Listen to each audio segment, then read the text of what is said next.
Hello जयमुसी तथा स्वागत छ तपाईहरु सबैजनालाई। आज हाम्रो 26 गते आज पारी दुर्गाको घरमा आज केरल संगति रहेको छ। त्यहाँ चाहिँ अब हामी जाने प्रक्रियामा छौं। अहिले चाहिँ 8 बजिन 7 मिनेट गएको छ। तपाई हेर्न सक्नुहुन्छ। कृपया अन्तिमसम्म हेरेर लाइक कमेन्ट शेयर सब्स्क्राइब र फलो गर्न नबिर्सनु होला। म चाहिँ मेरो घरदेखि हरिसकेको छु। तपाई हेर्न सक्नुहुन्छ। माथि त्यहाँ चाहिँ मेरो घर रहेको छ। त्यो मेरो घर हो। त्यहाँ माथि मण्डल छ। तपाईं हेर्न सक्नुहुन्छ टिमुरा बुटा। म चाहिँ यहाँदेखिबाट गइसकेँ। अब जाडो छ, जाडो साथीहरू, जाडो छ। यसो जाडो छ। तपाईं हेर्न सक्नुहुन्छ। यो बाटो जाँदैछु म। पारी 10 मिनेट जति लाग्छ होला सायद। अनि सबैजना सन्चै हुनुहुन्छ होला।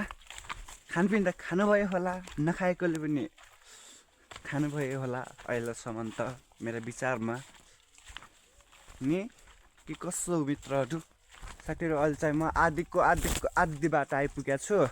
म खटिङपुरको घरको माथि आएको छु। जाडो छ है, जाडो साथीहरू, जाडो छ, एकदमै जाडो। हामी जाने त पारीका रात त्यो बरेन्डावाला घरमा हामी जाने। अहिले चाहिँ म एक्लै जाँदैछु। अरू दाइहरू दिदीहरू भाइ बहिनीहरू पछि आउँदै हुनुहुन्छ। बिहानै यसरी हर्नु परेको छ। अहिले त नत्र म ओछ्यानमा पुरा उल्टा निदा हुन्थ्यो होला सायद। मेरो विचारमा म सुतेको हुन्थ्यो होला। यसो चिसोमा तपाईँलाई पनि यसो भिडियो के हुन्छ त देखाइदिउँ न त भनेर यसरी गराउँदैछु है त। फेरि तपाईँले हेर्ने मात्रै नगर्नु होला है, लाइक कमेन्ट पनि गरिदिनु होला। अनि अहिले चाहिँ म घरको नजिकै आइसकेको छु। पाल्नापट्टिबाट हरेर यसरी आएको छु। अब नजिकै पुग्दैछ है। म यहाँबाट यो बाटोबाट उक्लिन अब घरको नजिकै आइएको छु। तपाईँ फाइनली म घर आइसकेको छु। यही घर आज संगति हुने।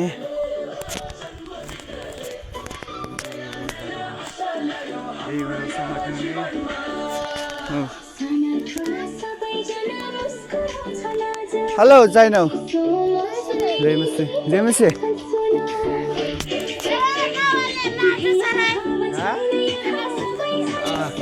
हामी चाहिँ आइसकेका छौँ घरमा। म मात्र आइसकेको छु।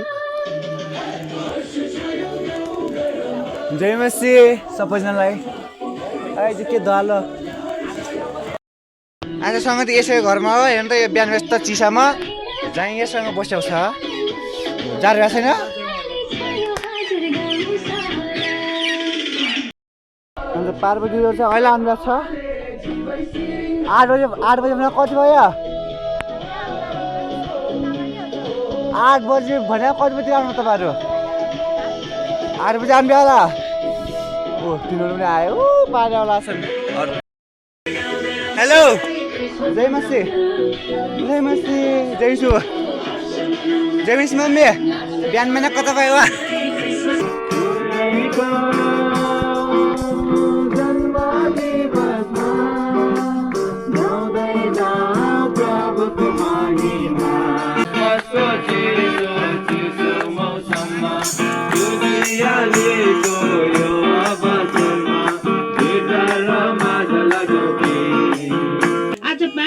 आफ्नो शक्ति आफ्नो बलले केही पनि होइन। परमेश्वर तपाईको शक्ति पठाउनु भएको भनी म प्रार्थना गर्दछु।